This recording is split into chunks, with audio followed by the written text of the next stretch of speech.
Recording in progress.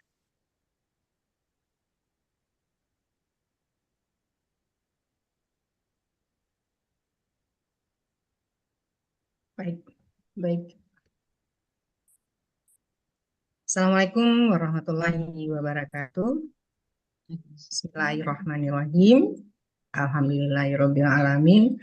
Wassalatu wassalamu ala asrafil anbiya'i wal mursalin wa ala alihi wa ashabihi ajmain. Puji dan syukur marilah kita ucapkan atau panjatkan kehadirat Allah Subhanahu wa taala, Tuhan sekalian alam, yang telah mengizinkan kita pada malam hari ini untuk kembali berjumpa dalam acara kajian Islam Mandeh Minang Mancanegara dalam tema pembelajaran kitab Imam Al-Ghazali, yaitu keutamaan ilmu. Dan kajian kita malam ini merupakan kajian yang kelima. Ya, insya Allah akan dipimpin atau dibimbing oleh Ustadz kita, Dr. Talkis Nurdianto, LCMA. Selawat beriring salam marilah kita kirimkan kepada Nabi besar Muhammad Sallallahu Alaihi Wasallam. Allahumma sholli ala Muhammad wa ala ali Muhammad. Bapak-bapak, ibu-ibu, terutama mande-mande Minang Mancanegara, dan khusus kepada Ustadz kita Dr. Talkis Nurdianto. Assalamualaikum warahmatullahi wabarakatuh. Sekali lagi, selamat malam. Acara kita akan kita buka atau awali dengan pembacaan tilawah oleh Mande Profesor Dr. Armenia Nazar. Kemudian kita juga perlu sampaikan kepada peserta kajian kita malam ini bahwa acara kita ini atau program kita ini juga disiarkan secara langsung melalui radio RGM. Untuk itu kita sapa para pendengar kita di luar sana. Assalamualaikum warahmatullahi wabarakatuh. Para pendengar, semoga semuanya saat ini berada dalam keadaan sehat walafiat. Amin. Baiklah, untuk memperpendek waktu kepada Mande Armenia, kita silakan. Mande akan membacakan surat Al-Mujadalah ayat 11 sekaligus dengan artinya. Terima kasih, Mande. Rina? Mantap. Oke. Main internet isnet stabil katanya. Assalamualaikum warahmatullahi wabarakatuh. Waalaikumsalam.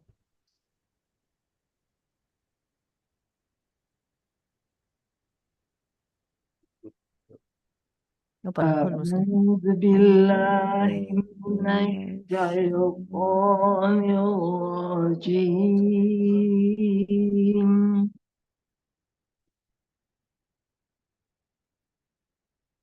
Bismillahirrahmanirrahim.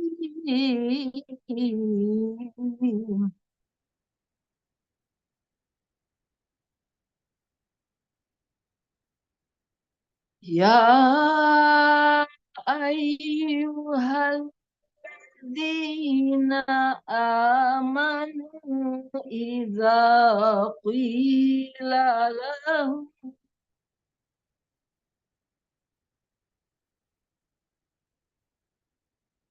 إذا قيل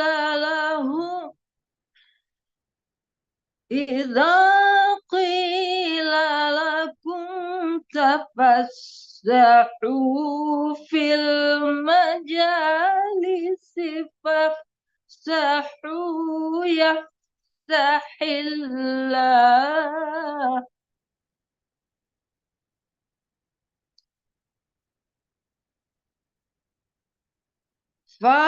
فافسحوا يفسح الله لكم وإذا قيل انشزوا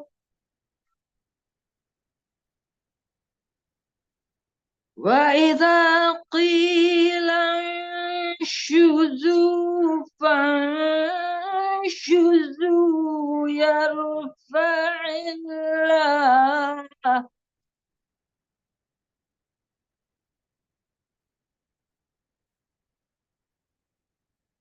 الذين آمنوا منكم والذين أوتوا العلم درجات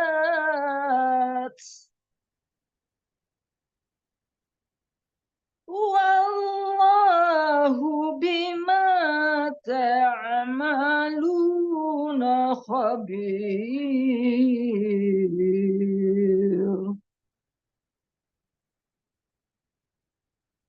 Wahai orang-orang yang beriman, apabila dikatakan bagi kalian, berlapang-lapanglah dalam majlis, maka lapangkanlah. Allah melapangkan bagi kalian. Dan apabila dikatakan bangunlah, maka bangunlah. Allah meninggikan orang-orang yang beriman di antara kamu dan orang-orang yang diberi ilmu beberapa derajat. Dan Allah dengan apa-apa yang kamu kerjakan Maha mengetahui. Maha benar Allah dengan segala firman-Nya. Assalamualaikum warahmatullahi wabarakatuh. Waalaikumsalam warahmatullahi wabarakatuh. Terima kasih Mende Mini atas tilawahnya.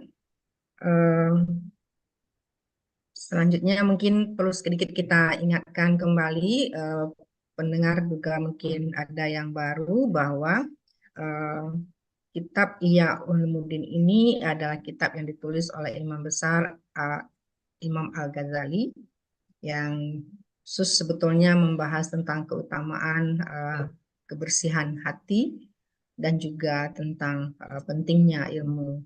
Nah, khusus kajian kita ini khusus membahas tentang keutamaan ilmu. Untuk itu kita undang Ustadz kita untuk berbagi ilmu tentang seperti apakah pentingnya ilmu ini menurut Imam Al-Ghazali. Dan ini merupakan lanjutan dari bagian-bagian yang sudah dibahas sebelum ini. Kepada Ustadz, waktu dan kami persilakan. Ya, jazakumullah khair. Bismillahirrahmanirrahim. Assalamualaikum warahmatullahi wabarakatuh. Waalaikumsalam. Waalaikumsalam warahmatullahi wabarakatuh. Innal hamdalillah nahmaduhu wa nasta'inuhu wa nastaghfiruh. Wa na'udzu billahi min syururi anfusina wa min sayyiati a'malina. May yahdihillahu fala mudilla lahu wa may yudlil fala hadiyalah. Asyhadu an la ilaha illallah wahdahu la syarikalah. Wa asyhadu anna Muhammadan abduhu wa rasuluh la nabiyya ba'da. Allahumma shalli wa sallim ala nabiyyina wa rasulina Muhammad sallallahu alaihi wasallam wa ala alihi wa ashabihi wa man tabi'ahu bi ihsani ila yaumiddin. Jamaah rahimakumullah dimanapun berada, senantiasa mengajak diri dan juga kita semua untuk mensyukuri nikmat-nikmat Allah atas diri kita. Tidak ada orang yang rugi ketika dia mensyukuri nikmat tersebut. Karena Allah akan kembalikan dalam bentuk dipertebal dinding keimanan dan ketabahan kepadanya. Artinya menjadi orang yang bersyukur adalah orang yang bersegera bergegas melaksanakan perintah dan meninggalkan larangannya. Artinya menjadi orang yang bersyukur adalah orang yang kemudian selalu tabah dan sabar di saat Allah uji dan Allah coba pada dirinya. Dan menjadi orang yang bersyukur akan selalu Allah tambah nikmatnya. A'udzubillahi minasyaitonirrajim. La in syakartum la azidannakum. Jika kalian bersyukur, la azidannakum, pasti benar-benar aku tambah atas kalian nikmat-nikmatku. Wala in kafartum inna adzabi lasyadid. Akan tetapi kalau mudah menjadi kufur, tidak menggunakan nikmat itu dalam ketaatan kepada Allah, inna adzabi lasyadid. Ketahuilah bahwa azabku sangat pedih. Maka salah satu bentuk kesyukuran atas nikmat sehatnya akal yang Allah berikan kepada kita adalah bertolabul ilmi. Allah kasih kita sehat akal, maka kita bertolabul ilmi. Ini sebagai bentuk kesyukuran kita kepada Allah SWT. Di samping juga kita mengucapkan kalimat hamdalah, alhamdulillah, ala kulli halin. Segala puji kepada Allah atas dalam setiap kondisi dan juga keadaan. Dan semoga kita termasuk hamba yang pandai bersyukur. Amin. Salawat serta salam semoga tetap tercurahkan kepada baginda Rasulullah Shallallahu Alaihi Wasallam, kepada keluarga, sahabat tabiin dan juga orang-orang yang senantiasa memperjuangkan sunnah beliau. Rasulullah Shallallahu Alaihi Wasallam selalu mendorong, memotivasi kepada sahabat radhiyallahu anhum untuk bertolabul ilmi, menambah ilmu, belajar, kemudian mengajarkan, mengamalkan, dan menjadi keteladanan bagi yang lainnya. Karena keberkahan ilmu itu tidak hanya kembali pada pemiliknya, numpuk pada diri pemiliknya. Melainkan keberkahan ilmu itu adalah ketika diamalkan dan diajarkan kepada orang lain. Maka menjadi orang yang berilmu itu tidak berhenti pada dirinya saja. Harus mengalir kepada orang lain. Apa yang bisa kita berikan kepada orang lain, itu kita berikan. Dari ilmu yang kita miliki. Dan tidak ada kata rugi atau berkurang. Ketika kita memberikan ilmu pada orang lain, tidak ada kata berkurang. Justru akan menambah amal ibadah kita dan menambah ilmu kita. Dengan mengajarkan kepada orang lain, boleh jadi kita akan mendapatkan ilmu yang baru. Ada yang kurang dari apa yang kita sampaikan. Nah, pada kesempatan kali ini, jamaah rahimakumullah, berkaitan dengan ilmu. Dan melanjutkan dari apa yang telah kita ambil pada malam-malam atau pada bulan-bulan sebelumnya. Kita ingin menjadi bagian orang yang mengajarkan ilmu. Kita sudah berbicara terkait dengan keutamaan ilmu. Kemudian keutamaan mempelajari ilmu. Nah, kita juga ingin belajar keutamaan mengajarkan ilmu. Dari kita, insya Allah tidak ada yang kemudian zero ilmu itu nggak ada.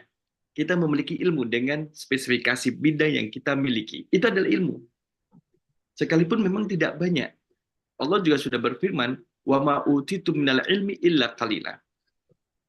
Jadi yang ilmu yang Allah berikan kepada manusia itu sedikit. Nah, yang sedikit itu adalah sedikit dari yang sedikit itu ada berada di dalam diri kita. Maka kita akan berbagi kepada orang lain. Oleh karena itulah pada kesempatan kali ini Imam Al-Ghazali kemudian memotivasi kepada kita untuk ayo menjadi bagian dari orang yang mengajarkan ilmu. Ambil bagian, ambil peran. Jangan ketinggalan gerbong. Kalau sudah ketinggalan gerbong, nanti akan jauh, capek mengejarnya. Maka kita harus mengejar. Di saat ini kita bisa bergerak, kita bisa melihat, kita bisa mendengar. Itulah kemudian fasilitas yang Allah berikan pada kita untuk mengajarkan sedikit ilmu yang ada dalam diri kita. Fadilatul ta'lim atau keutamaan mengajar. Tidak hanya untuk dosen yang ada di kampus. Tidak hanya untuk guru yang ada di sekolahan. Tidak hanya untuk ustadz di tempat pengajian. Bahkan seorang ayah, seorang ibu punya peran untuk mengajarkan ilmu terhadap anak-anaknya. Kita bisa mengajarkan ilmu kita kepada teman sebaya kita. Dengan komunitas kita bisa berbagi ilmu. Karena di situ ada keutamaannya. Ketika kita mengetahui keutamaan mengajarkan ilmu kepada orang lain, maka kita tidak akan menunda-nunda mengambil peran ini. Dan kemudian tidak usah nunggu menjadi orang yang alim ulama besar baru mengajarkan ilmu kepada jamaahnya. Tidak. Sekalipun satu ayat, balighu anni walau ayat. Sampaikan dariku, dari Rasul SAW, meskipun cuma satu ayat. Sampaikan kepada yang lain. Jika memang itu yang kita ketahui. Nah, di sini ada beberapa ayat yang kemudian akan memotivasi kita untuk berbagi. Ilmu yang ada pada diri kita, jangan stop. Jangan biarkan dia berhenti pada diri kita dan tidak mengalir. Sesuatu yang bisa mengalir, memberikan penghidupan, misalkan seperti aliran, irigasi air, yang kemudian dia bisa mengalir, memberikan kehidupan bagi berapa hektar tanah di bawahnya, berapa ribu batang pohon padi setelahnya. Maka jangan stop dia di satu titik. Biarkan dia mengalir. Dan dia akan memberi manfaat kepada kanan kirinya sejauh mana yang dia mampu. Itu air. Kita juga demikian. Tetaplah kita itu mengalir. Memberi manfaat kepada orang yang berada di kanan kiri kita semampu kita. Mungkin kita tidak bisa memberikan manfaat kepada seluruh orang yang ada di bumi ini. Tapi malah yudraku kullu, la yudraku kullu. Kalau kita tidak bisa melakukan semuanya, jangan tinggalkan semuanya, gitu. Jadi ada yang harus kita ambil. Kita mulai dari firman Allah Subhanahu wa taala. Ini dalam surah At-Taubah ayat yang ke-122. A'udzubillahi minasyaitonirrajim. Waliyunziru qaumahum idza raja'u ilaihim. Waliyunziru qaumahum. Supaya mereka itu dapat memberi peringatan qaumahum terhadap kaum mereka idza apabila raja'u mereka kembali ilaihim kepada kaumnya. Orang yang telah pergi menuntut ilmu di luar sana, ketika dia kembali ke kampung halamannya, maka harus memberi manfaat, mengajarkan kepada orang-orang yang ada di kampungnya. Maka wal muradu huwa at-ta'limu wal irsyad. Maksudnya adalah mengajar dan memberi petunjuk. Ajarkan ilmu yang ada yang telah didapat selama proses pencarian. Selama proses perkuliahan, proses mondok, proses belajar, kemudian ikut pesantren, ajarkan pada yang lain. Itu boleh diajarkan. Karena ini sudah ada landasannya. Jadi ketika kita mengajarkan ilmu pada orang lain, dilihat surah At-Taubah ayat 122. Waliyunziru qaumahum idza raja'u ilaihim. Maka berilah peringatan kepada kaumnya ketika kembali kepada mereka. Dan ayat ini kemudian dijelaskan juga, ditambah dengan surah Ali Imran, ayat yang ke-187. A'udzubillahi minasyaitonirrajim. Wa idz akhadallahu mitsaqal ladzina utul kitaba latubayyinunnahu lin-nasi wa la taktumunah. Wa idz, dan apabila akhadallahu, Allah mengambil mitsaqa, janji alladzina utul kitab, orang-orang mereka yang diberi kitab.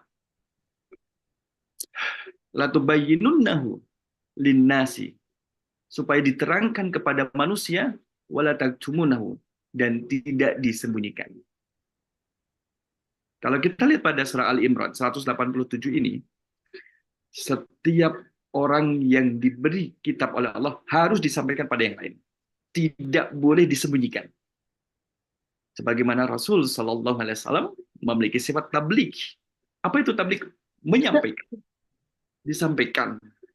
Itu tabligh. Tidak ada satupun ayat yang Allah turunkan kepada Nabi Muhammad kecuali semuanya disampaikan. Semuanya telah disampaikan. Jadi kita tidak boleh menyembunyikan ilmu. Harus disampaikan dan tidak boleh ada yang disembunyikan. Nabi Muhammad sudah menyampaikan semua ayat dalam Al-Quran, sudah disampaikan oleh Nabi Muhammad SAW. Orang-orang yang diberi kitab, baik dari kalangan Yahudi maupun Nasrani, tidak boleh menyembunyikan satu firman Allah sekalipun. Termasuk mereka tidak boleh menyembunyikan tentang ciri-ciri Nabi yang terakhir, yang sudah disebutkan di dalam kitab Taurat maupun dalam kitab Injil. Kan sudah ada ciri-cirinya. Ciri-ciri Nabi terakhir itu sudah ada di dalam kitab Taurat dan juga di dalam kitab Injil. Tapi sebagian dari mereka itu menyembunyikan ciri Nabi Muhammad yang tingginya sedang. Itu tidak dijelaskan. Mereka tidak menjelaskan kepada umatnya bahwa akan ada Nabi terakhir dengan ciri-ciri fisiknya itu sedang. Tingginya sedang, tidak jangkung, tidak pendek. Kemudian rambutnya itu ikal. Kemudian bola matanya berwarna hitam. Dan kemudian Rasul itu adalah orangnya tampan. Ciri-ciri ini tidak diterangkan oleh orang-orang Bani Israel kepada umatnya, tapi disembunyikan. Justru di dalam kitab Injil misalkan, itu kemudian dirubah. Di dalam kitab Taurat pun dirubah. Tinggi Nabi Muhammad yang sedang dirubah menjadi jangkung. Bola mata Nabi Muhammad yang berwarna hitam dirubah menjadi biru. Rambut Nabi Muhammad yang ikal kemudian dirubah menjadi lurus. Ditulis ulang. Nah, itu adalah orang yang menyembunyikan ilmu. Yang itu kemudian nanti di pembahasan berikutnya akan diancam oleh Allah. Mereka tidak hanya menyembunyikan ilmu, tapi juga merubah ilmu itu sendiri. bahkan merubah kitab suci. Maka kalau kita lihat dalam surah Ali Imran 187, maka la tubayyinunnahu linnasi wa la taktumunahu. Dan hendaklah kemudian disampaikan kepada manusia dan jangan kalian sembunyikan. Wa huwa ijabun litta'lim. Itu menunjukkan terkait dengan kewajiban untuk mengajar. Jadi kita harus mengajar. Dan mengajar itu tidak harus selalu dalam kondisi pendidikan formal. Bahkan dalam non-formal pun boleh.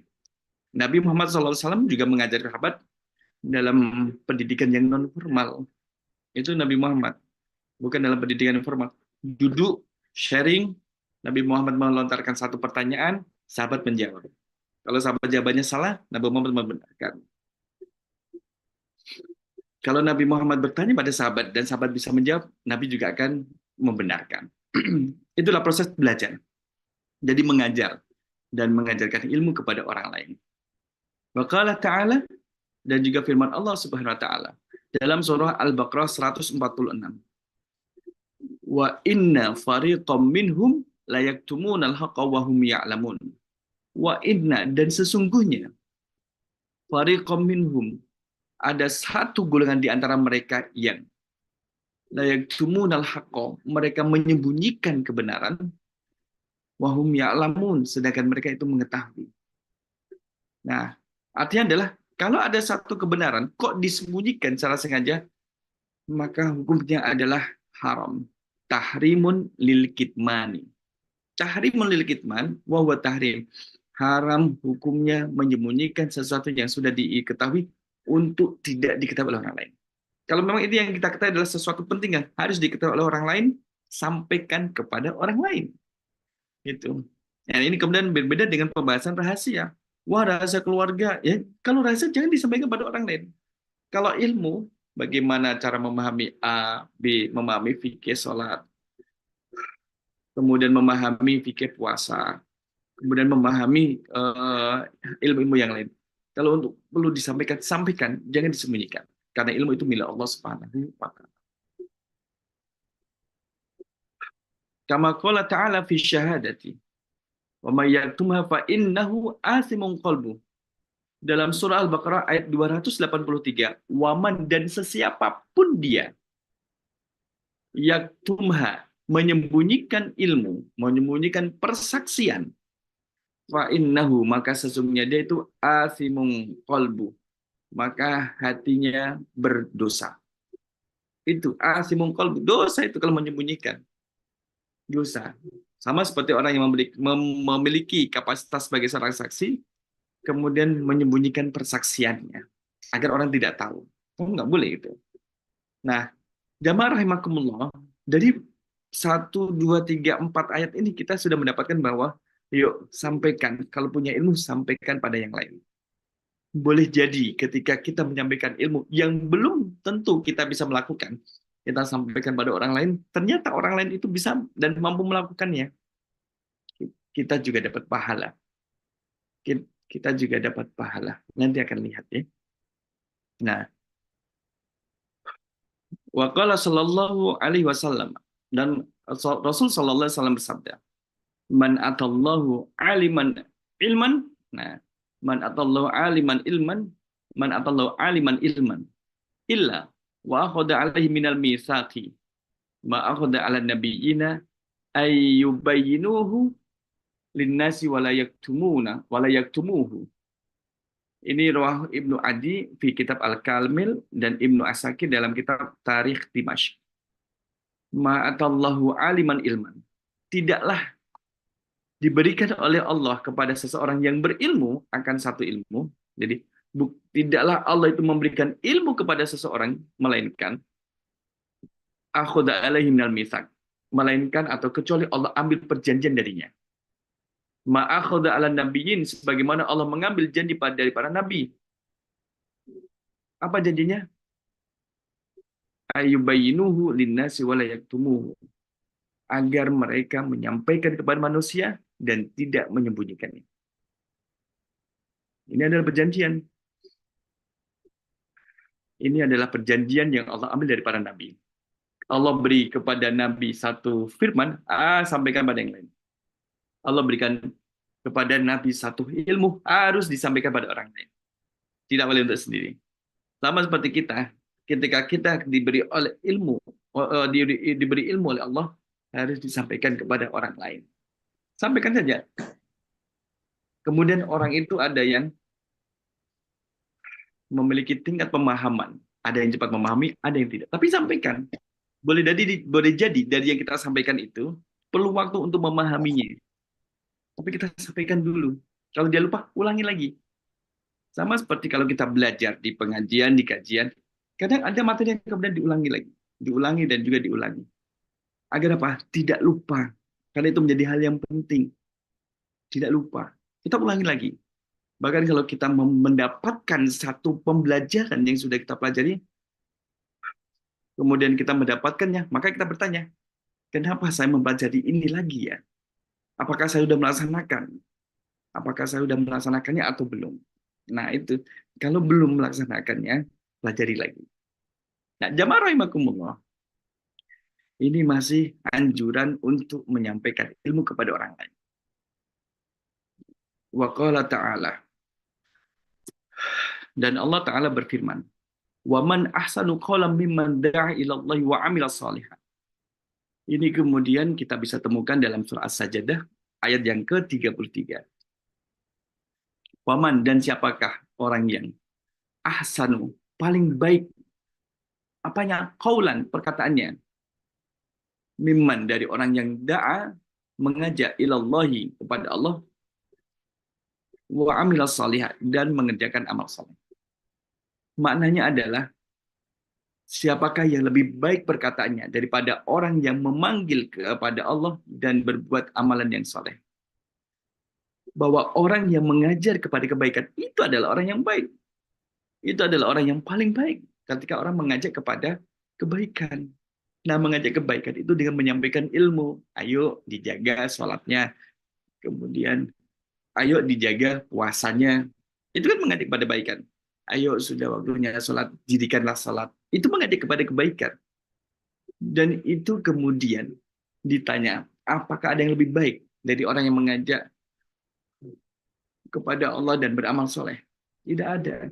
Karena itu adalah yang paling baik. Gitu. Wa qala ta'ala, dan Allah Ta'ala berfirman.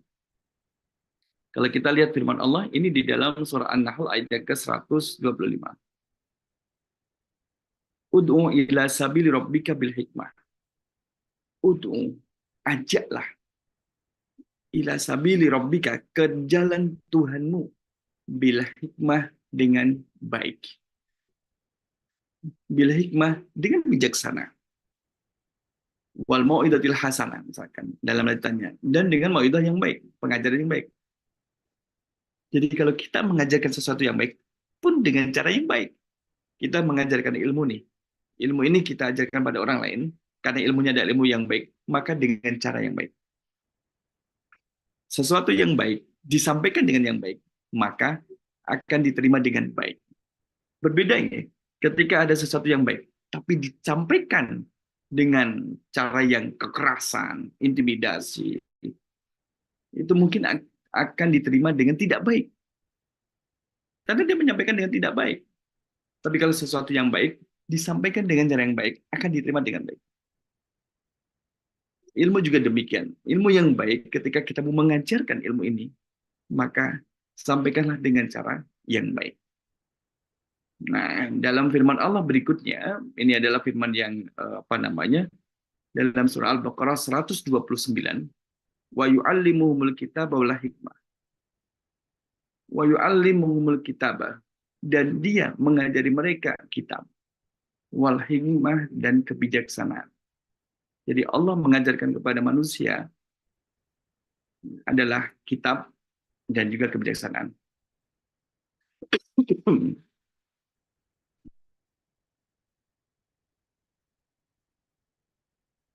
Kalau Allah saja itu mau mengajarkan ilmu kepada hambanya, kenapa kita harus menyembunyikan ilmu?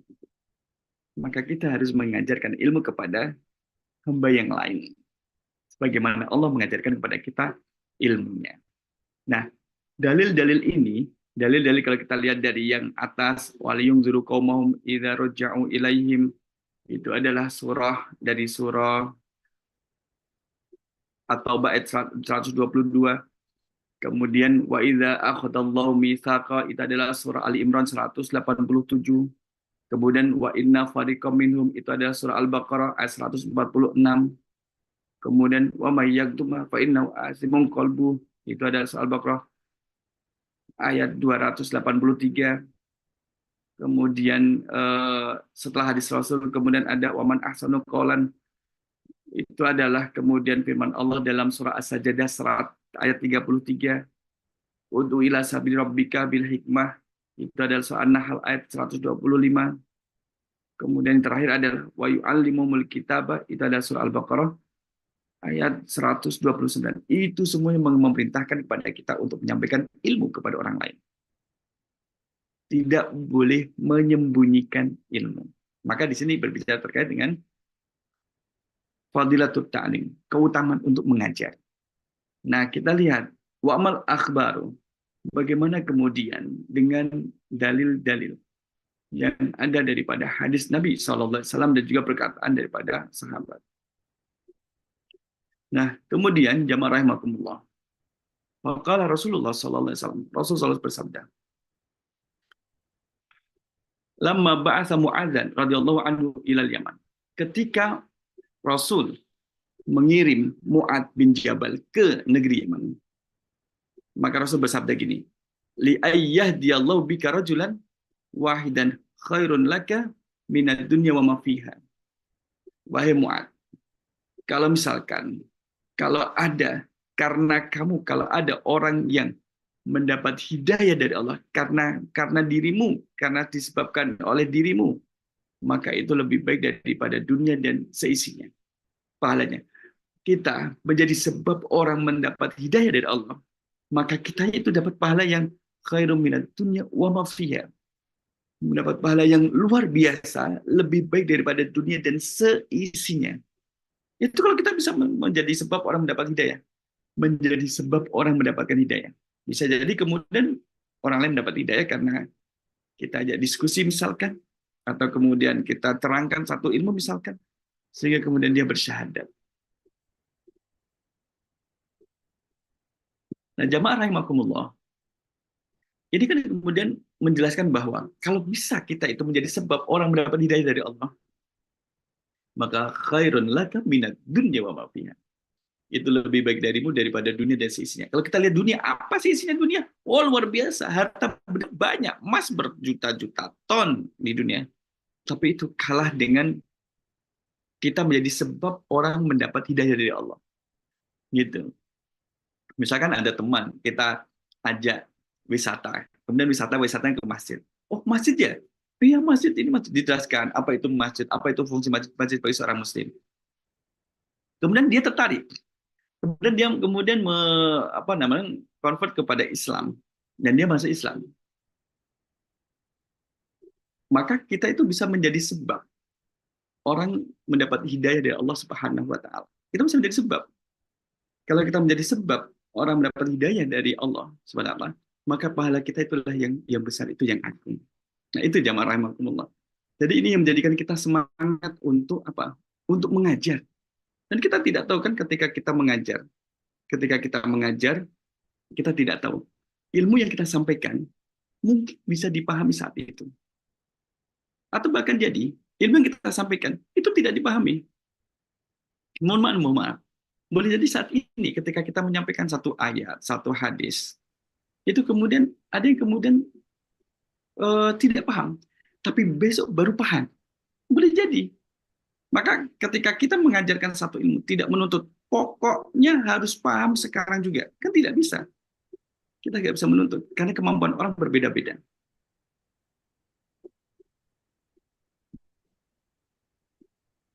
Dan kemampuan itu orang itu kemudian berbeda-beda, yang harus tidak bisa kemudian kita pukul rata satu dengan yang lainnya. Ya kan? Nah, inilah nasihat Rasul SAW ketika Rasul itu mengirim Mu'adz bin Jabal ke Yaman untuk berdakwah di sana.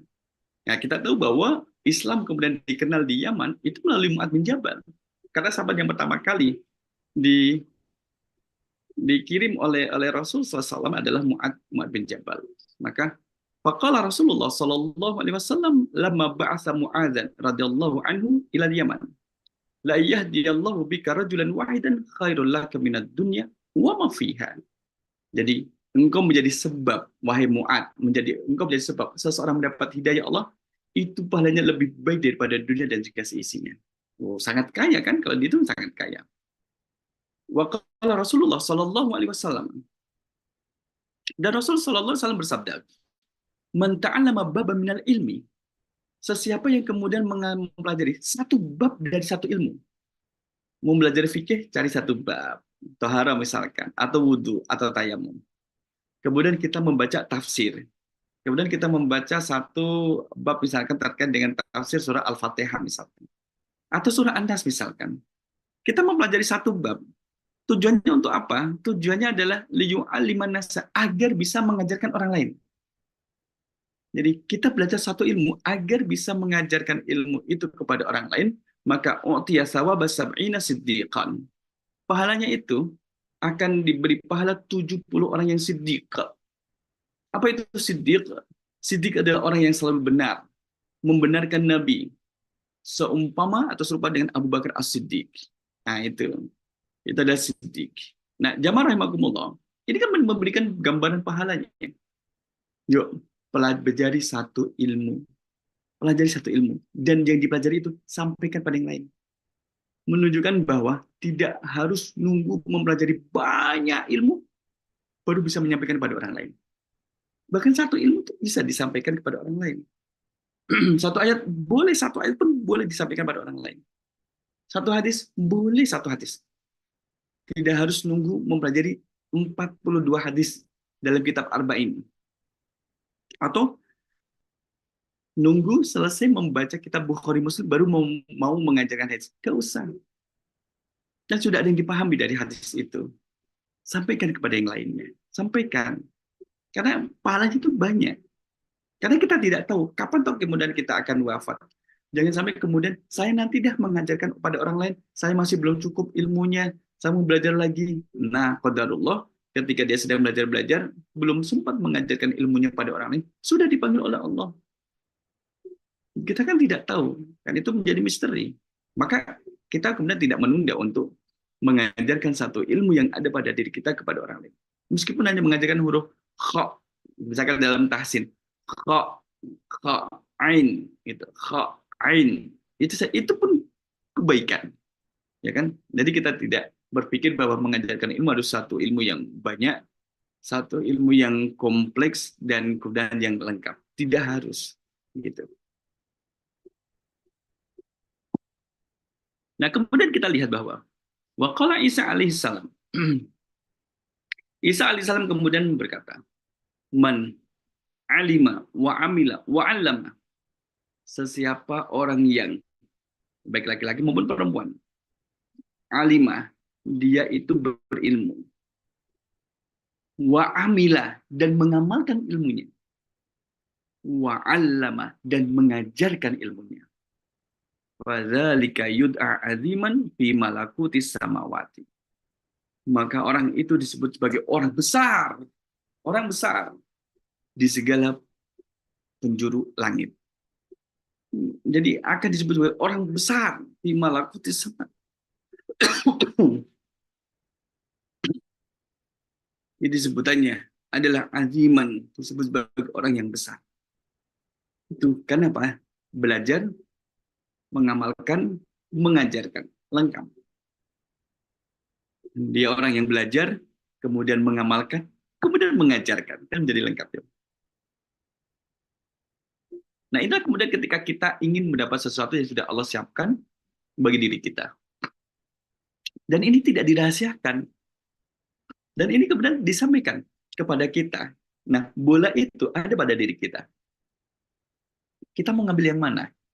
Kita mau mengambil yang mana? Padahal likajud aziman fi malakutis samawati. Wa qala Nabi sallallahu alaihi wasallam. Nabi sallallahu alaihi wasallam bersabda. Begini bunyi sabdanya. Ini masih berkaitan dengan ini. Idza kana yaumul qiyamah. besok apabila datang hari kiamat. Yaqulullahu ta'ala lil abidina wal mujahidin. Allah akan berfirman kepada lil abidina, orang-orang yang ahli ibadah, wal mujahidin, orang-orang yang berjuang di jalan Allah. Bagaimana firman Allah? Udkhulul jannah. Kalian masuklah surga. Wahai kalian orang yang rajin ibadah, al ibadah, kalian yang berjaya di jalan Allah, masuklah ke dalam surga. Udkhulul jannah. Jadi yang diperintahkan adalah, yang perintahkan masuk surga itu adalah abid dan mujahid. Orang yang beribadah, al ibadah, dan juga orang yang berjuang di jalan Allah. Fayaqulu ulama kemudian berkata, bifadli ilmina ta'abbadu wajahatu. Dengan kemuliaan ilmu kami, kalian itu bisa beribadah dan bisa berjihad.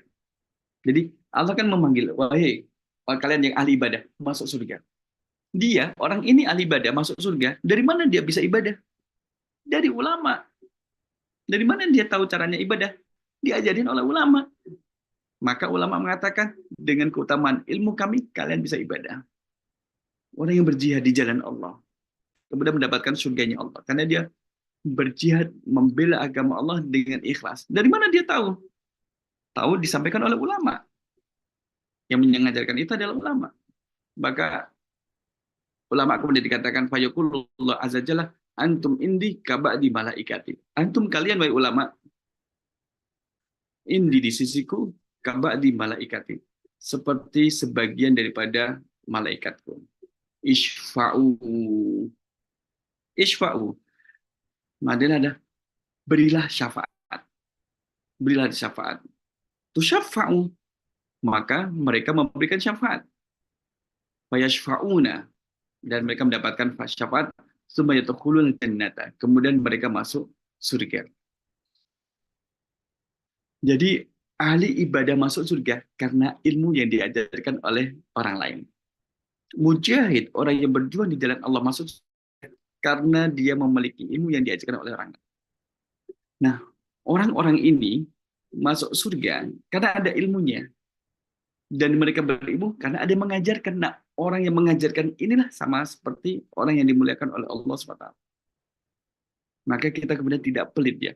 Kalau misalkan kita lihat jasa dari Bapak Ibu guru kita bisa menulis, kita bisa membaca, itu kan ada dari Bapak Ibu guru kita. Jadi berapa banyak pahala mereka di saat kita membaca Al-Quran, dan kita bisa membaca Al-Quran itu dari apa yang telah diajarkan guru kita kepada kita di saat kita kecil. Pahala itu menjadi banyak. Kemudian kita orang tua mengajarkan pada anak kita. Anak kita bisa mengaji. Maka gurunya dapat pahala, kita pun dapat pahala. Terus mengalir terus. Itulah kemudian siklus pahala yang Allah berikan kepada orang yang mengajarkan ilmu kepada orang lain.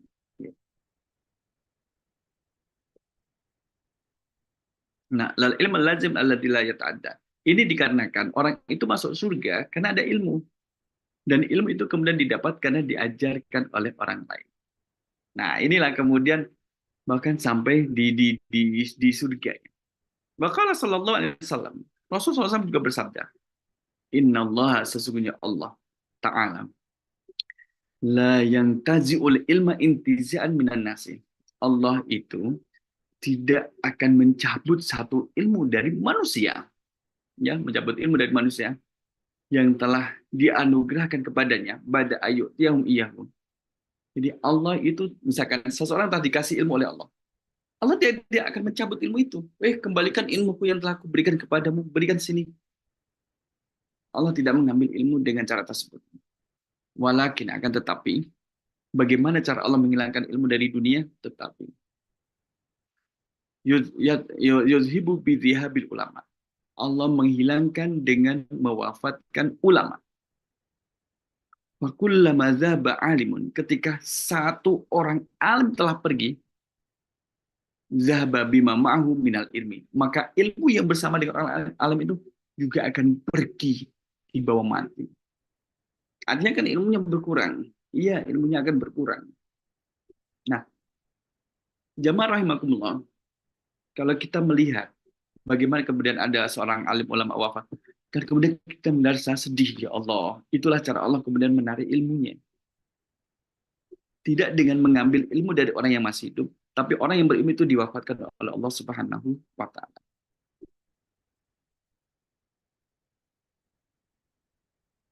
Nah, itulah kemudian hatta di dalamnya bukan alam, sampai tidak ada orang alim yang tersisa di dunia. Karena diwafatkan oleh Allah. Itu cara Allah menghilangkan. Dan ilmu yang akan diambil oleh Allah lebih cepat adalah ilmu faraid. Ilmu faraid adalah ilmu yang mempelajari tentang pembagian warisan. Itu ilmu faraid. Idza lam yabqa alai lam yabqa alim. Ittakhadhan nasu ru'asaan juhalan. Kalau orang yang berilmu sudah tidak ada, maka yang terjadi adalah orang-orang menjadikan orang bodoh sebagai pemimpin-pemimpin mereka. Orang yang tidak berilmu akan dijadikan sebagai pemimpin mereka. Ya, karena dia tidak punya ilmu. Mau bagaimana lagi? Tidak ada ilmunya. Yang tersisa adalah orang-orang yang bodoh. Maka itulah yang kemudian dijadikan sebagai para pemimpin. Ini menjadi rusak. Insu'ilu, apabila pemimpin yang bodoh yang tidak berilmu itu kemudian ditanya, after bigori ilmin, mereka memberikan fatwa, memberikan jawaban tanpa disertai dengan ilmu. Bahaya itu. Mereka berfatwa, mereka memberikan jawaban tanpa disertai dengan ilmunya. Jadi bisa jadi akan menyimpang. Yang mereka sampaikan itu akan menyimpang dari kenyataan. Mereka tidak punya ilmu. Fayadilluna wa yudilluna. Mereka sesat lagi menyesatkan. Oh, bahaya kan? Sudah sesat, mereka sendiri sesat, menyesatkan orang lain lagi. Karena dia tidak punya ilmu. Itulah kemudian bagaimana cara Allah untuk mengambil ilmu dari manusia. Jamaah rahimakumullah, maka tugas kita, kemudian yang Allah anugerahkan keturunan pada kita, yuk kita cetak, kita ambil peran untuk mencetak ulama dari generasi kita. Kita dorong mereka untuk menjadi orang yang berilmu. Kita dorong mereka untuk belajar ilmu agama khususnya. Ilmu agama, sehingga mengetahui mana yang halal, mana yang haram. Sehingga mengetahui mana yang baik, mana yang buruk. Mengetahui mana yang wajib dan mana yang makruh, mana yang haram. Itu adalah peran kita di sana. Wa qala sallallahu alaihi wasallam, ni'mal atiyatu wa ni'mal hadiyatu kalimatu hikmatin tasmauha. Sebaik-baik pemberian adalah sebaik-baik hadiah, pemberian dari hadiah adalah kata-kata yang berhikmah. Kata-kata yang berhikmah ini, itu kan kemudian menjadi berbobot. Itu kalau disampaikan pada orang lain, itu sangat berbobot. Daripada memberikan hadiah dalam bentuk benda. Orang memberikan hadiah dalam bentuk barang, habis dipakai, usang. Atau misalkan makanan habis dikonsumsi, habis. Tapi kalau memberikan oleh-oleh hadiah dalam bentuk ilmu, seperti kata-kata yang berhikmah, itu lebih lama tahannya. Watadwi alaihi. Summa tahmiluha ila akhilaka muslim. Tu'allimuhu iyyahu ta'dilu ibadat sanatin.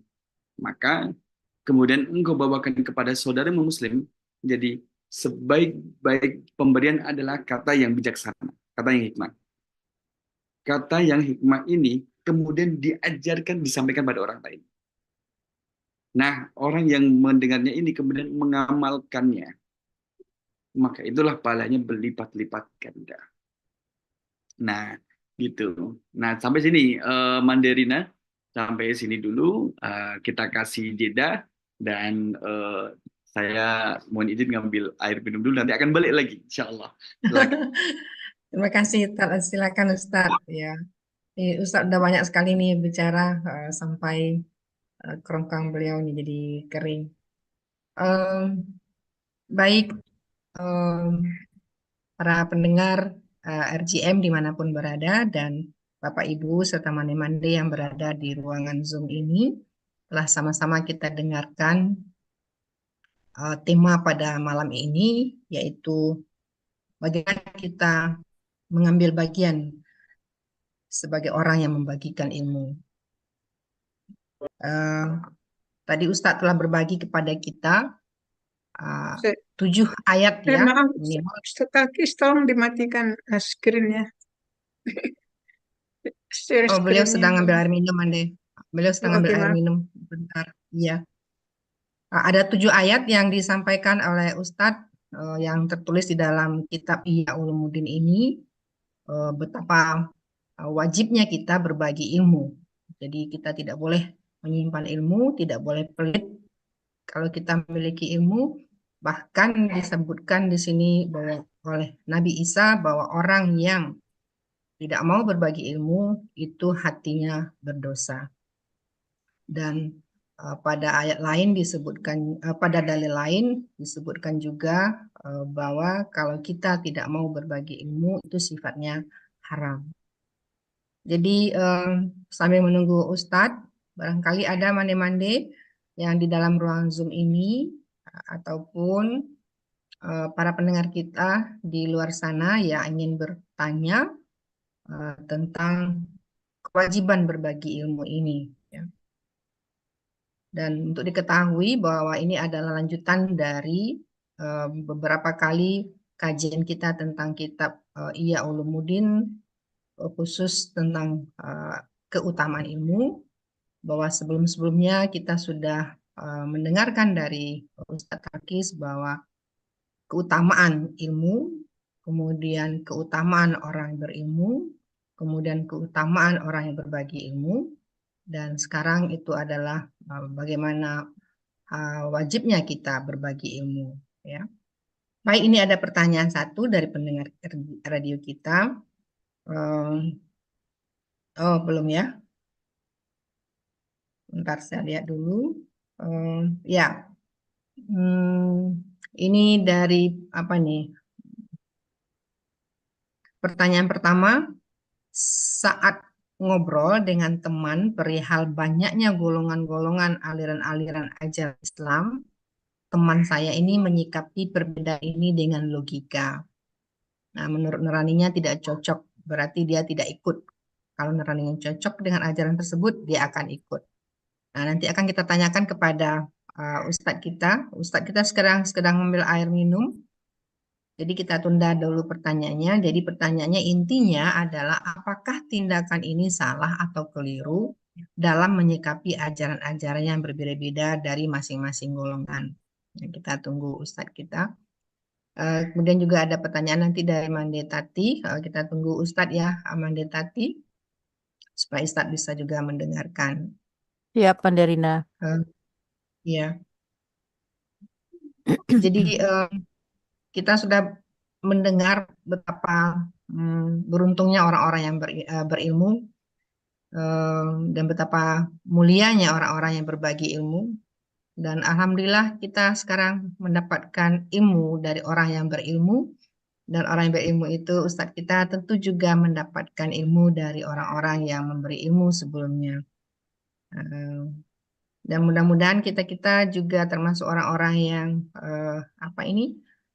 dimaksudkan oleh Allah, atau paling tidak seperti yang digambarkan oleh Imam Al-Ghazali, kita adalah orang tua yang juga telah berbagi ilmu kepada anak. Nah, jadi seperti kata Ustadz tadi, tidak perlu harus menunggu punya ilmu yang formal dari pendidikan tinggi, yang canggih, kemudian membagikannya juga pada lembaga-lembaga formal seperti perguruan tinggi, sebagai dosen, ataupun sekolah sebagai guru, ataupun pesantren sebagai ustadz dan ustazah, tetap berbagi ilmu kepada anak, cucu, itu juga sudah sangat mulia. Ya, tentu sajalah ilmu yang memang baik dan bermanfaat. Baik, mudah-mudahan Ustadz sehat-sehat saja. Ini Ustadz belum kembali nih. Jangan-jangan nanti saya disuruh menjawab, saya tidak pandai menjawab ini. Saya hanya mengulas-ngulas saja nih menit tadi. Iya, kita tunggu aja sambil menunggu. Mungkin kita juga memberikan suatu ini pendapat Ambo ya untuk mengisi Ya, waktu silakan Menit sampai Tati ya. ya sambil Ini ngobrol. ya sangat bermanfaat sekali apa yang disampaikan karena kita memang suka belajar dan ingin belajar dan sekarang mengetahui bagaimana pahalanya apabila kita mengajarkan ilmu yang kita punyai walaupun hanya sedikit ya Pak Ustadz. Alhamdulillah Pak Ustadz sudah kembali. Mudah-mudahan Pak Ustadz sehat Sempat cemas kembali. kami tadi Pak Ustadz, kok lama Pak Ustadz? Ya. Ternyata ada Silakan Pak tamu. Ustadz. Silakan Pak Terima Ustadz. kasih. Mbak Tati Ya, langsung saja barangkali Oh karena ya, Mbak Tati sudah berbicara, ya. oke. Pak Ini ada Ustadz, pertanyaan Pak. ya, Assalamualaikum Iya, warahmatullahi silakan. wabarakatuh. Nanti Saya ini tadi. langganan Pak Ustadz karena saya berpendapat Waalaikumsalam begini. warahmatullahi Karena sementara ada orang yang ahli, jadi saya ingin apa namanya ya, ilmu yang diberikan oleh Pak Ustadz itu luar biasa sangat bermanfaat dan juga itu bisa apa ya, membuat saya lebih semangat lagi untuk mengajarkan ilmu yang saya punyai walaupun kata Pak Ustadz tadi hanya sedikit. Jadi ini juga merupakan himbauan sekalian bahwa saya setiap hari Selasa mengajarkan bahasa Belanda di atas nama Mandai Bidang Mandegara. Ini reklame sedikit nggak apa-apa ya. Tetapi yang akan saya ingin kemukakan ke sini betapa beruntungnya orang yang belajar, mempelajari dan mengajarkan karena ilmu itu mengalir. Dan juga tadi saya tangkap sedikit bahwa membangun apa namanya menyembunyikan kebenaran itu hukumnya haram. Itu juga apa namanya tadi disebutkan. Dan juga disebutkan bahwa tugas kita adalah mendorong mereka, maksudnya orang-orang yang berilmu agar mengetahui kewajiban mereka, ya. Seperti tadi ya disebutkan. Nah, pertanyaan saya seperti begini. Bagaimana kalau kita melihat situasi di mana penguasa menutup tanda kutip ya mulut-mulut orang yang berilmu dengan segala upayanya sehingga kebenaran itu tetap tertutup. Jadi orang yang mengetahui kebenaran dia menyampaikan karena tugasnya adalah itu dipergunakan tetapi kebenaran itu sudah disampaikan tetapi tertutup karena diselubungi oleh ya segala macam hal sehingga kebenaran itu tetap terselubung. Bagaimana itu Pak Ustadz dalam hal ini? Iya, terima kasih Manda tadi. Tugas kita adalah menyampaikan. Iya. Ya. Masa Rasul SAW itu pun sama. Rasul SAW ketika di pasar Dzil Majas, salah satu pasar di Makkah, itu Rasul datang. Rasul mengatakan, Ya ayuhan nas, qulu la ilaha illallah tuflihu. Wahai manusia, katakanlah tidak ada Tuhan selain Allah, kalian akan beruntung. Ini Mandirina kalau nafas saya sudah bagus. Tapi kalau nanti tersengal-sengal nanti agak pelan-pelan. Kalau Iya, tiba-tiba pelan-pelan saja Ustadz. itu Rasul menyampaikan demikian. Ya ayuhan nas, qulu la ilaha illallah tuflihu. Wahai manusia yang ada di pasar, katakanlah tidak ada selain Allah, tidak ada Tuhan selain Allah, tuflihu. Kalian akan beruntung. Nabi Muhammad sudah menyampaikan. Tapi kenapa? Ada orang yang kemudian menutupi itu. Siapa itu? Abu Lahab. Apa yang dilakukan oleh Abu Lahab? Setelah Nabi Muhammad itu kemudian meninggalkan tempat dakwahnya, Abu Lahab datang. Tadi yang disampaikan Muhammad, dusta. Dia itu pendusta. Jangan kamu percaya.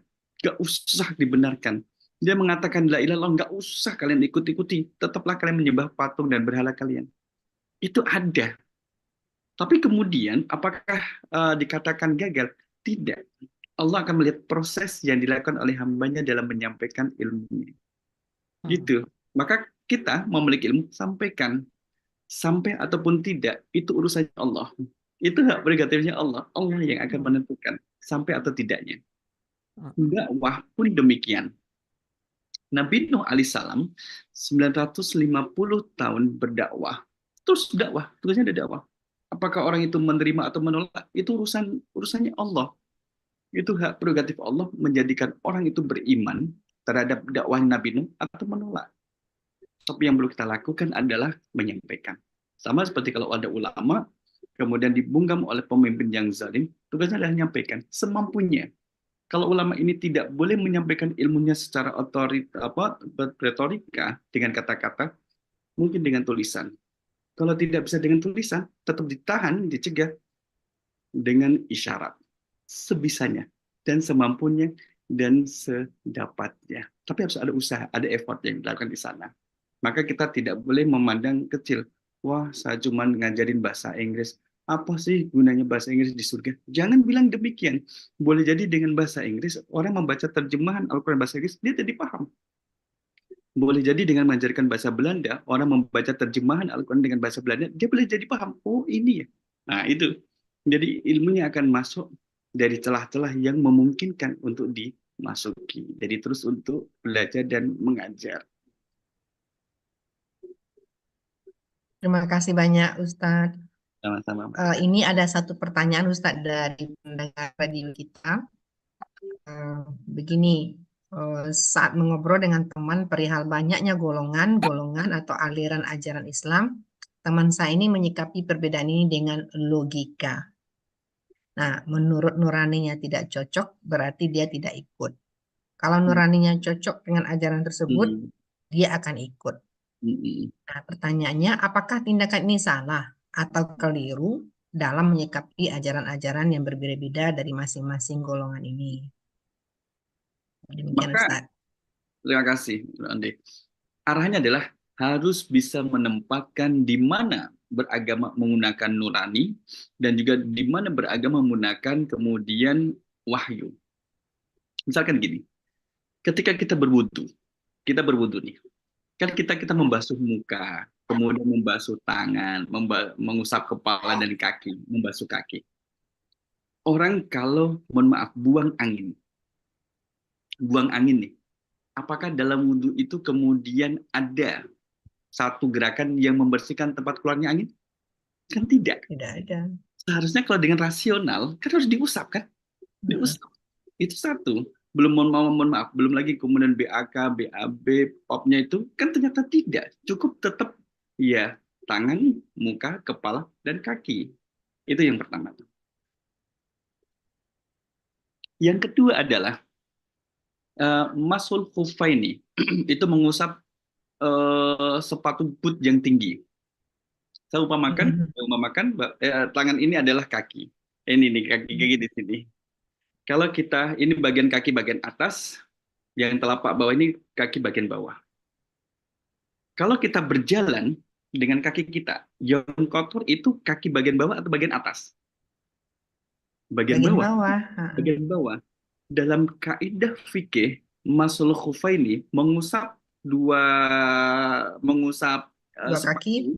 Usap kaki itu hanya bagian atasnya saja yang diusap, bukan bagian bawah. Jadi kalau beragama menggunakan rasio rusak, kan jadi rusak. Dan beragama itulah mengedepankan ketaatan dan ketundukan. Kalau sudah menjadi ketetapan hukum, maka yang ada adalah ketaatan. Tapi kemudian dalam urusan agama, Rasul itu mengajarkan bahwa untuk urusan ibadah, kalian harus ikut aku. Tapi kalau dalam urusan dunia, antum a'lamu bi umuri dunyakum. Kalian lebih tahu dengan urusan dunia kalian. Maka menggunakan rasio. Rasul pernah melihat sahabat yang ada di Madinah itu mengawinkan bunga kurma jantan dan betina. Itu dikawinkan. Kemudian Rasul mengatakan demikian, sahabat, nggak usah dikawinkan, biarkan saja, nggak usah dikawinkan. Sahabat kemudian mengatakan, Rasul, biasanya kami mengkawinkan untuk dapat hasil yang banyak. Kemudian karena Rasul sudah bersabda bahwa nggak usah dikawinkan, biarkan saja, dia nanti akan tumbuh dan juga akan berbuah. Tahun itu hasil panen kurma itu menurun. Kemudian sahabat lapor kepada Rasul. Rasul, atas arahan Rasul, kami tidak mengawinkan yang bunga jantan dan betina, maka panen kami menjadi menurun. Maka Rasul bersabda, antum a'lamu bi umuri dunia. Kalian lebih tahu urusan dunia kalian. Maka gunakanlah rasional.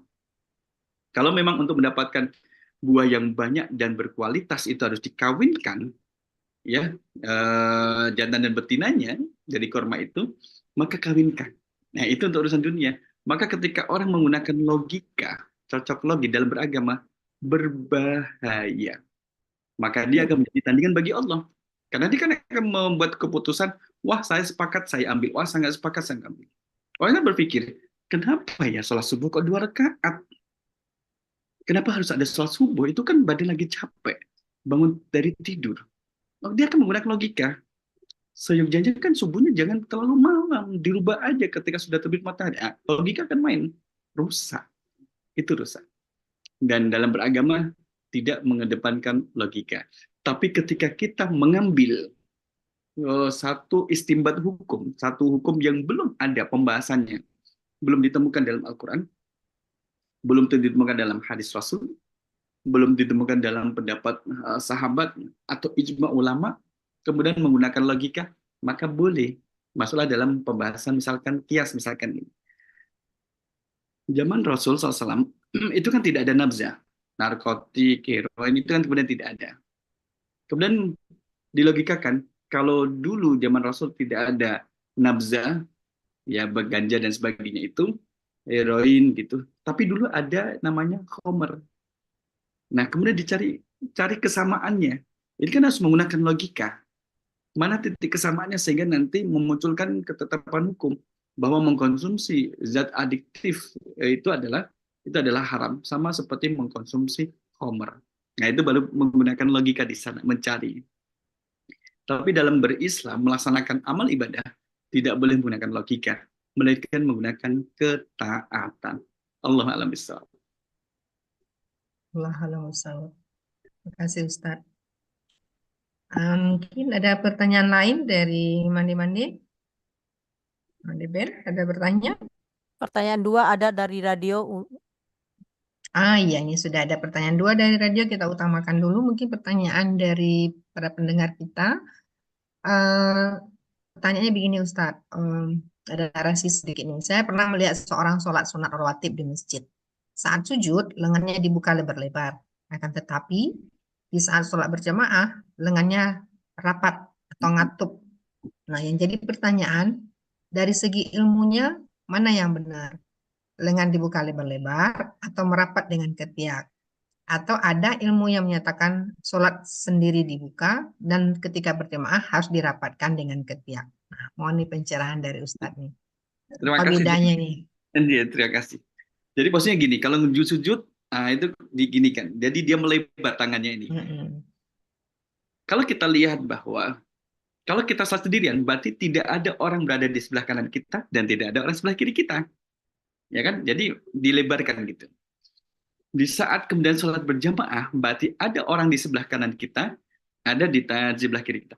Kalau sholat berjamaah masih melebarkan tangan, oh itu bisa berantem.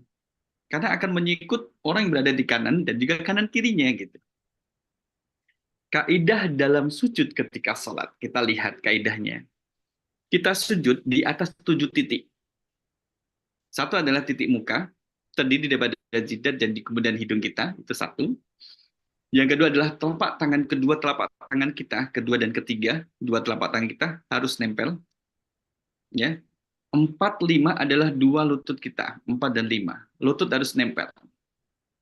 6, 7, titik ke-6 dan 7 adalah jari jemari kaki yang kemudian mancat menghadap ke kiblat jari jemarinya. Itu 7. Berkaitan dengan tangan, ketika sujud, tangan itu tidak boleh kemudian lengannya itu nempel dengan alas sujud. Maka dia harus diangkat, ya kan? Kemudian lengan ini tidak boleh nempel dengan lambung, maka dia harus dibuka. Dan lengan ini kemudian tidak boleh nempel dengan paha, dia harus ada jarak. Nah, untuk mendapatkan posisi yang diinginkan, ketika sholat sendirian itu biasanya akan dibuka. Itu tetap sah juga, itu sah. Tetapi ketika sholat jamaah dia akan tutup. Tutup itu dalam artian adalah biar tidak mencederai orang yang berada di kanan kirinya, tetapi tangannya tidak nempel, lengannya itu tidak nempel alas sujud, tidak nempel lambung, dan juga tidak nempel paha. Jadi itu bagian daripada etika. Itu tetap sah. Itu tetap sah. Karena kalau misalkan sholat berjamaah, masing-masing kemudian melebarkan tangannya, wah itu nanti bisa pada begaduh itu, pada pukul-pukulan, karena tersikuti satu dengan lain dan pada berebut. Jadi itu. Nah koreksi ketika orang yang sholat sujud nih, lengannya ini nempel dengan alas sujud. Itu kalau di dalam hadis Rasul SAW dikutip dalam kitab Fikih Sunnah jilid pertama bab sholat, itu mohon maaf disamakan seperti anjing yang tidur. bakal diangkat. Kecuali ini kan kondisi normal gitu. Kondisi normal. Kecuali kondisi yang tidak normal karena sakit dan sebagainya, itu ma'fu anhu. Tapi kalau kondisi normal, sehat, maka dia harus diangkat. Jadi semuanya ada ilmunya ya Ustadz dalam Mm-mm. sholat. Kemudian ya, ini pertanyaannya bagus Mandarina karena boleh. Oh, ya bismillah. silakan Manajemen. Jadi terkait juga dengan etika ya ketika kita sholat sendiri dan sholat berjamaah. Terima kasih Ustadz penjelasannya. Silakan Manajemen. Oke, terima kasih Mandarina. Ustadz, ini stupid question ya Ustadz. Pertama tentang beruduk tadi, keluar angin. Kedua tentang mengangkat tangan, cara gerak-gerik sholat. Saya tuh pernah mendengar kalau kita buang angin, tidak usah bersuci, Mm-mm. hanya beruduk mulai dari tangan sampai muka segala macam itu. Apakah begitu? Betul, kalau misalkan buang angin itu kan membatalkan wudhu. Maka dia cukup berwudhu lagi, Mandeben. Oh ya Allah. Jadi tidak harus bersuci lagi. Tidak, bersuci Mungkin lagi juga seperti apa ada yang bersuci seperti apa maksudnya. yang dimaksudkan? Mandi? Bukan. Bagaimana ya? Bukan, Ya, dibersihkan. Seperti kita baru buang air. Seperti, Tidak. oh Iya. wow. Baru tahu. Ah, Oke, mhm. Oke, oke. Saya dengar dulu pertama dari saudara saya, tapi saya tuh nggak berani nanya juga gitu ya. Oke, sekarang sudah yakin. Kemudian tentang gerak-gerik sholat tadi, tangan mengangkat gitu-gitu ya. Saya dulu belajar dari guru mengaji saya waktu saya umur 6 tahun, itu gurunya dari Mesir gitu ya, Ami Ahmad. Katanya kalau kita wanita feminim, jadi tangan ini didekatkan ke badan. Kalau iya, laki-laki itu ya begitu, gitu ya ya. gitu. Terus tapi saya lihat itu orang-orang Arab di Middle East itu di tempat masjid saya itu, wah kayak kayak laki-laki tangannya itu begitu ya. Tapi saya nggak berani negur. Cuman kalau guru saya bilang dari kecil itu saya ada gitu, feminim gitu. Gimana tuh Ustaz? Apa yang diajarkan ke Mandeben juga kami lihat di kampung kami juga. Tapi Hmm. kemudian kita mencari ilmunya.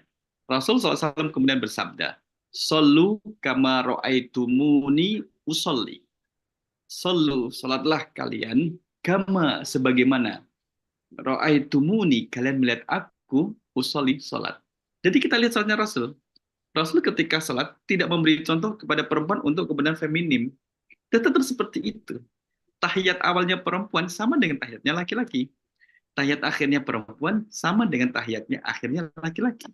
Bahkan sujudnya pun menjadi sama. Bacaannya itu pun menjadi sama. Kemudian rukuk dan berdirinya pun menjadi sama. Bersedekapnya juga menjadi sama. Jadi kemudian tidak ada gerakan feminim dalam sholat. Seperti yang kami pahami demikian. Oke, terima kasih Ustaz.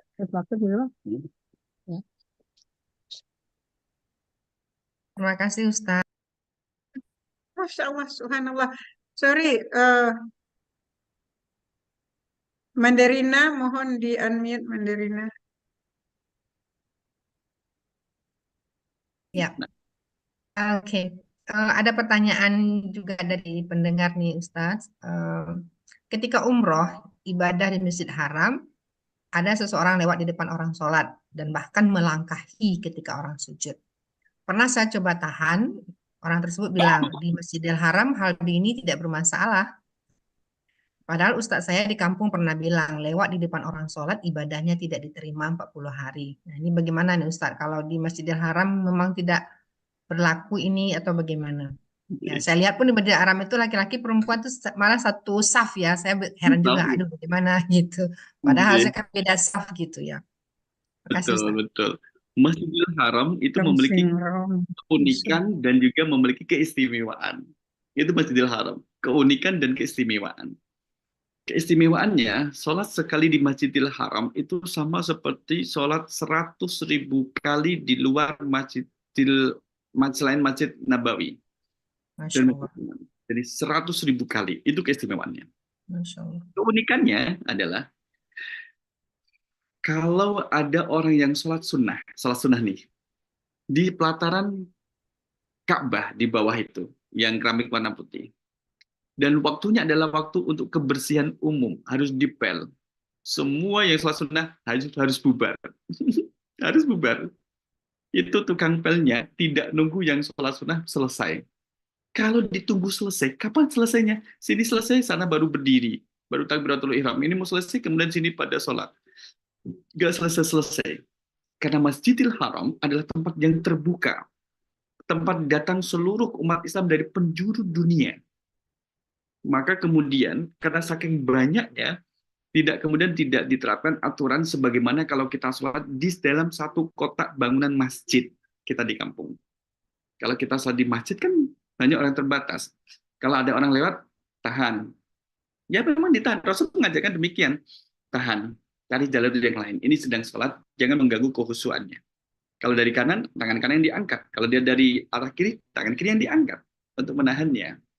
Kalau yang ditahan ini adalah orang yang paham tentang fikihnya, dia kemudian tidak memaksakan menerobos, dia akan berputar balik cari jalan yang lainnya. Kalau misalkan sudah ditahan, kok sampai kemudian terus memaksakan lewat, bahkan Rasul memperingatkan, itu kemudian bisa dihukum itu, yang melanggar, yang tetap menerobos itu bisa dihukum. Itu kalau dalam sholat di masjidnya kita. Nah, di Masjidil Haram itu memang tidak terjadi. Kenapa? Karena banyaknya orang. Banyak orang, bahkan kalau misalkan kita sholat, itu orang lewat di atas kita sujud. Orang lewat di atas kepala kita, itu biasa. Saking ramainya.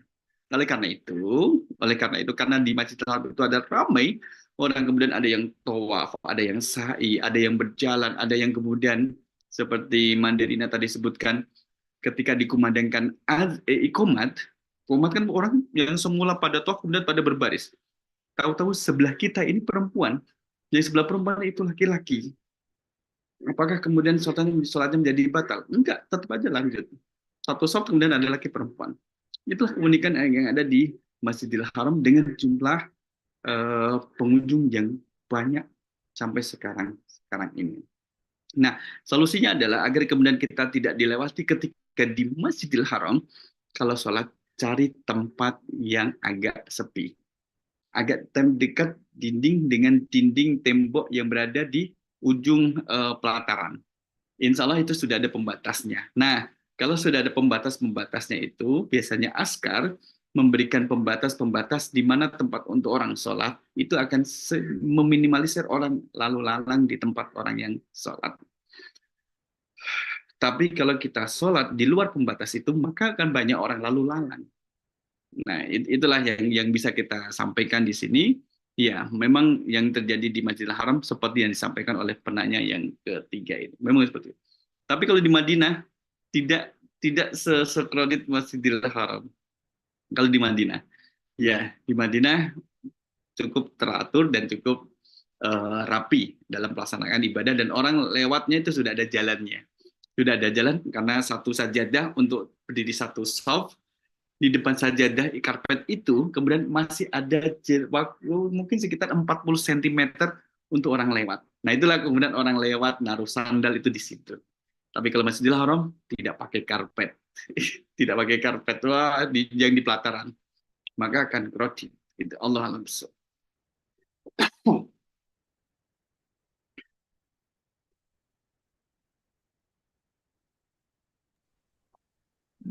Baik, terima kasih Ustaz. Ya, itulah keistimewaan dari Masjidil Haram ya Ustaz. Jadi berarti mungkin kita juga bisa ya memberi pembatas dengan tas atau apa supaya kita merasa nyaman ya, karena katanya itu apa namanya pembatas itu supaya kita sutroh, menjadi sutroh, ya, jadi pembatas ya. bisa aja ada Itu fitrah bisa di juga, sana. tapi Iya. tetap akan dilanggar sama orang-orang yang Karena kondisinya ya membuat seperti betul itu. Ya, dari ya. negara lain yang madhab fikihnya mungkin berbeda dengan madhab fikihnya Iya, kita. betul. Iya. Berarti kita harus memahaminya memang seperti itu. Baik, mudah-mudahan jawaban dari Ustadz ini dapat menjawab pertanyaan, kerisauan juga dari penanya kita tadi, dari pendengar radio. Barangkali dari dalam sendiri, dari Mandi ada pertanyaan. Ini ada, kita kan karena mancanegara nih Ustadz. Ini ada juga Mama Bundepit ini dari Florida, ya orang Minang juga. ya. Jadi Made Tati dari Belanda. Hmm. Ya, kalau saya dari Padang, ya, Ustaz. Oke, Mande Yulia, ada pertanyaan barangkali? Sekarang udah 9:30, sebetulnya kita selesai jam 9:30 ya, Mande Ben? Mande Ben masih mute ya. Biasanya kita selesai 9:30, jadi kalau tidak ada pertanyaan, berarti kita selesai tepat pada waktunya. Gitu ya. Kasihan juga Ustadz, ini apa nih? Ini Ustadz mungkin berbagi ilmunya dari pagi sampai sore dan sekarang disambung malam.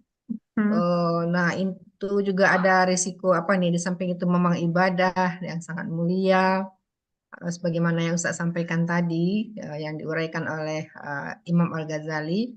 Tapi perlu juga nih ingat Ustadz, kesehatan ya. Hmm. Ini bicara banyak itu juga apa bisa membuat infeksi pada ini kerongkongan ya. Iya, betul di sini. Iya. Lagi Bagaimana ini Mandemini? Ada saran enggak tuh Mandemini? Dari ini Mandemini ini apoteker nih apa Ustadz Profesor di Universitas Andalas ya. ini Mandemini juga orang ahli kimia nih. dikasih obat Kalau radang, makan obat ya Ustadz? obat radang sama obat batuk. Ya, terus cuaca juga kurang bagus sekarang. Betul. Bagaimana Mandeben? Apakah kita Ya, akhiri acara kita? Mungkin ya ada barangkali sedikit ya, ada penutup sedikit dari barangkali Mandeben. barangkali kalau nggak ada pertanyaan lagi, ya terima kasih banyak Ustadz Talkis. Nggak tahu caranya kami untuk berterima kasih. Semoga Allah membalasnya dengan yang Amin. berlipat ganda. Amin ya Kalau Rabbil Ustadz Alamin. Talkis nggak ketemu kami nanti di surga, tolong tanyakan, mintakan kami bersama. Insya Allah. Barangkali saat ini kita sampai di sini saja dulu. Kita sambung lagi nanti. Kalau ada apa usul-usul, mungkin kita semua ada yang tertarik dalam suatu subjek gitu ya. Mungkin bisa kita usulkan kepada Ustadz Talkis, insya Allah. Juga Ya. kepada para hadirin di radio, bisa usul juga. Terima kasih Bung Azbi atas kolaborasi kita, insya Allah. Begitu saja dulu barangkali. Terima kasih banyak. Maaf lahir batin untuk semua-semua dan juga Pak Ustadz nih. Maaf lahir batin Pak Ustadz. Ya, Insya kita Allah. Ya doakan. begitu. Ya. Ya, terima kasih Semoga cepat sembuh Mandeben. juga ya. Ya, Amin. Amin. ya betul. Ya. Kita doakan Ustadz Talkis selalu dalam keadaan sehat dan Amin. radang tenggorokan segera sembuh. Ya, katanya sering minum apa madu juga. Ini, Ya, ini tadi air panas tabur madu deh. ya air Ya, panas. insya Allah. Ya, betul. Madu galau-galau. Baiklah, mewakili kami semua, Ustadz Talkis, saya sebagai yang diamanahkan sebagai moderator dalam acara ini mengucapkan terima kasih yang tidak terhingga atas ilmu yang telah diberikan. Insya Allah Ustadz termasuk orang-orang yang digambarkan oleh Imam Al-Ghazali dalam bukunya, dan kami juga berusaha dan belajar mengamalkan apa yang telah Ustadz sampaikan, Amin. supaya ilmu kami yang sedikit juga bisa membawa manfaat bagi orang lain. Amin amin ya Rabbil Amin. Alamin. Amin ya Rabbal Alamin. Saya pribadi mengucapkan maaf kalau ada silap kata. Yang benar itu dari Allah dan yang salah itu dari saya sendiri. Itu saya minta maaf. Dan terus terang rasanya nyaman sekali setiap diamanahkan oleh 3M ini membawa acara ini, karena saya berharap ini juga menjadi apa ini amal kebaikan ya, karena ini Amin. Amin. berbagi ilmu, mudah-mudahan juga menjadi bagian dari ilmu yang menyampaikan apa yang Ustadz sampaikan kepada orang lain. Mohon doa dari Ustadz untuk kami sebagai penutup, mungkin doa pendek saja karena Ustadz juga sudah apa ini ya dalam keadaan yang agak kurang sehat. Silakan Ustadz, mari kita ladahkan tangan dan lapangkan hati, bersihkan pikiran kita supaya apa yang disampaikan Ustadz kepada kita malam ini dapat kita terima dengan hati yang lapang. Silakan Ustadz. A'udzu billahi minasyaitonir rajim. Bismillahirrahmanirrahim. Alhamdulillahirabbil alamin hamdan na'imin hamdan syakirin hamdan yuwafi kafi mazidah. Ya Rabbana lakal hamdu kama yanbaghi li jalali wajhikal karimi wa adimi sultanik. Allahumma ighfir lana dzunubana wa israfana fi amrina wa tsabbit aqdamana wansurna ala qaumil zalimin. Allahumma inna nas'aluka salamatan fid din wa afiyatan fil jasad wa ziyadatan fil ilmi wa barakatan fil rizqi wa taubatan qabla maut wa rahmatan indal maut wa maghfiratan ba'dal maut. Allahumma hawwin alaina fi sakaratil maut wan najata minan nar wal afa indal hisab. Rabbana la tuzigh qulubana ba'da idh hadaitana wa hab lana min ladunka rahmah innaka antal wahhab. Allahumma ighfir lana wa liwalidina warhamhum kama rabbana shaghara. Rabbana atina fid dunya hasanah wa fil akhirati hasanah wa qina adzabannar. Wa sallallahu ala nabiyyina Muhammad wa ala alihi wa sahbihi wasallim. Subhanaka rabbika rabbil izzati amma yasifun wa salamun alal mursalin walhamdulillahi rabbil alamin. Amin, amin, amin. Baiklah pendengar radio di RGM dan mande-mande yang ada di dalam ruangan Zoom ini, dengan dibacakannya doa oleh Ustadz Talkis Nurdianto dan ditutup juga dengan doa penutup majelis, maka kita akhiri acara kita pada malam ini. Alhamdulillahirabbil alamin. Saya tutup dengan mengucapkan Assalamualaikum warahmatullahi wabarakatuh. Waalaikumsalam. Waalaikumsalam warahmatullahi wabarakatuh.